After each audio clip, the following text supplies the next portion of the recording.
Hey rockers, welcome back once again for another tale.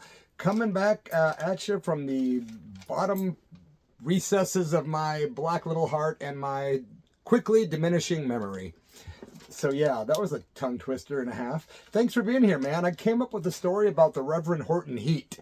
If you guys are fans of him or them, Jim Heath, aka the Reverend Horton Heat, awesome rockabilly band out of Texas. And of course, I got to see those guys open for White Zombie in 1998, and that's another story on this channel if you scroll down the video section.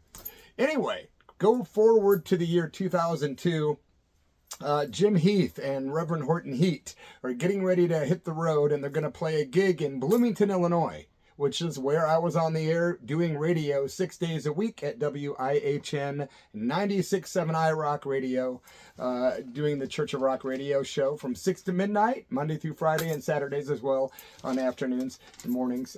My friends, I was excited because Reverend Horton Heat is one of those bands that's no one else is like them. They're just completely killer.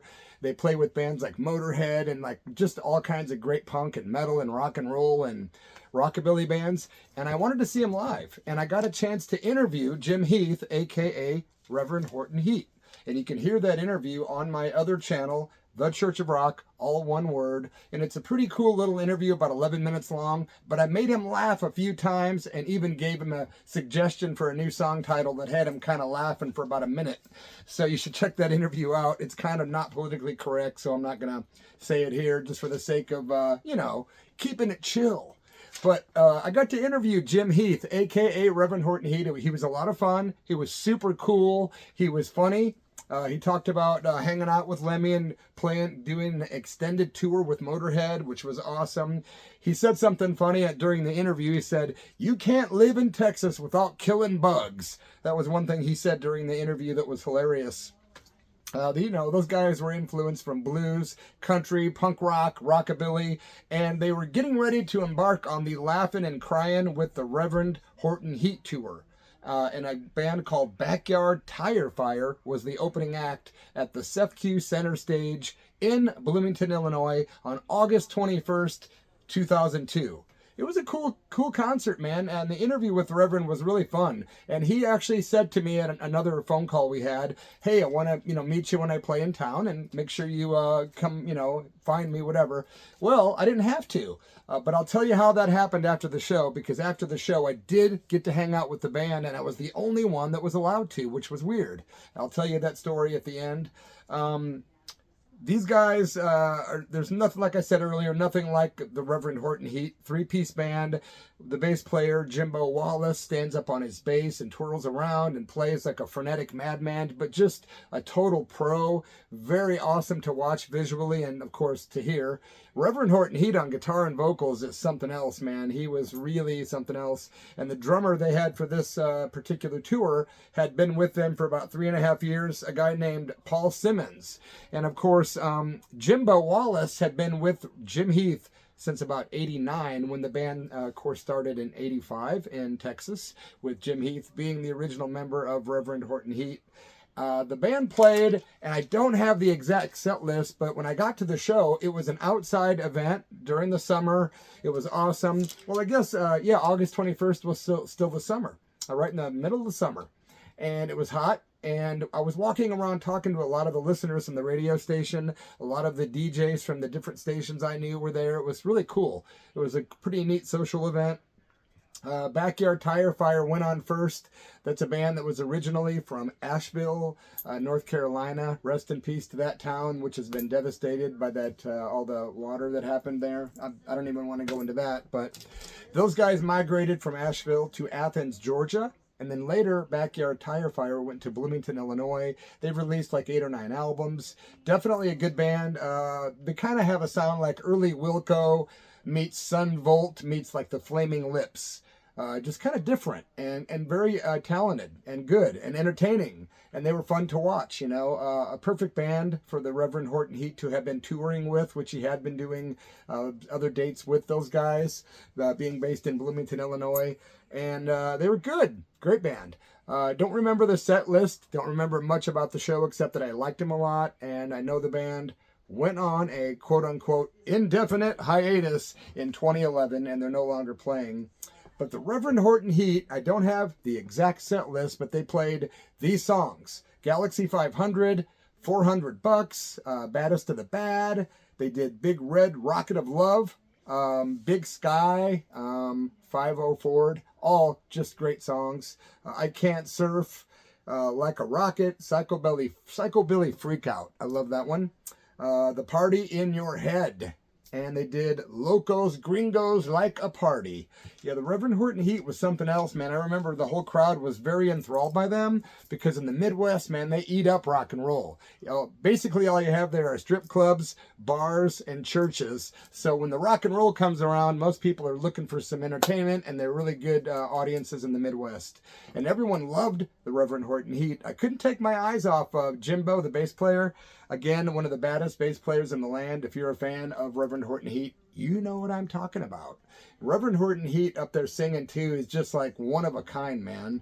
Kind of like the Cramps were one of a kind. The Reverend Horton Heat is one of a kind. Sure, he's doing rockabilly, and that was invented in, what, the 50s, but he took it to other levels, combining surfy, punk rock, bluesy, almost country Americana, with good old punk rock and lots of energy and crazy rockabilly, psychobilly sounds combined. So that's a lot to say in one sentence. Woo-wee! But yeah, it was cool, man, getting to see the band. And then afterwards, all the DJs and a lot of fans and people were kind of going backstage to look for the Reverend Horton Heat and the band to say hi. Well, there was about 15 people maybe, and there was a little trailer that the band went into. And I went out over to the door and stood there, and everyone was trying to kind of knock on the door and, hey, Reverend, and, you know, wanted to meet the band, and they thought they were, and I thought I was, and I was hoping, and then the door opened, and some dude sticks his head out, and everyone got quiet, and he said, hey, man, where's Reverend Moody? And I'm just like, that's me, my radio name, you know. I can't use Bloody F Mess on the radio. They wouldn't let me from day one.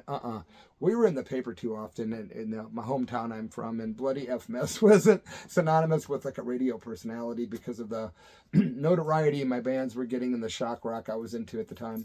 But, not really. I was in the shock rock before that, but I digress. I walked inside. I couldn't believe it. I was the only one that got to walk in, and boy, didn't I feel special. But I was wearing my Reverend outfit. I was dressed in black with my white collar because at the time I was doing a lot of promotional events and appearances for the radio station, and they call them live remotes, and people could pay to have you come and broadcast from their business for a couple hours. Hey, Reverend Moody here down at blah, blah, blah, blah, blah, blah. Come on down. I'll be here for 2 hours giving away free tickets for hamburgers and hot dogs. But, you know, stuff like that. Radio. I walk in and there's no one in the trailer except for Jim Heath, Jimbo, and the drummer. And the guys were super chill.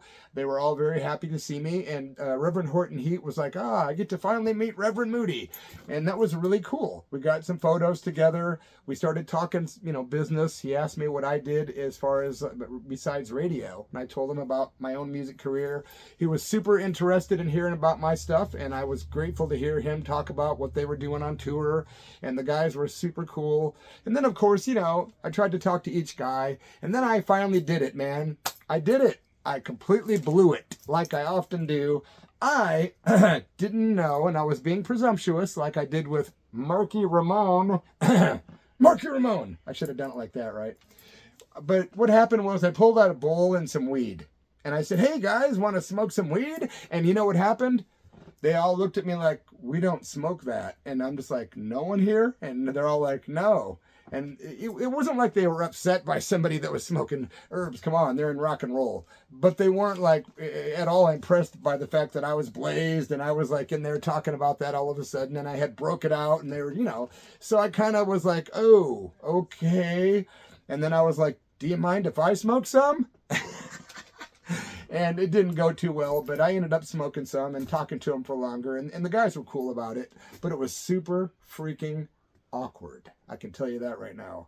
And, you know, it was weird, but it was cool. We ended up talking, shaking hands, and I actually have been reaching out, trying to get Reverend Horton Heat to come back on my radio show, The Church of Rock. Hey, man, if you haven't subscribed to the channel, would you think about doing that for me? That would be super swell. And also give this video a like, leave a comment, and I will be back soon with more true rock, punk, and metal and rockabilly tales. Cheers. Oh, by the way, thank you to the Reverend Horton Heat for letting me go backstage. I feel so special. Yeah, cheers.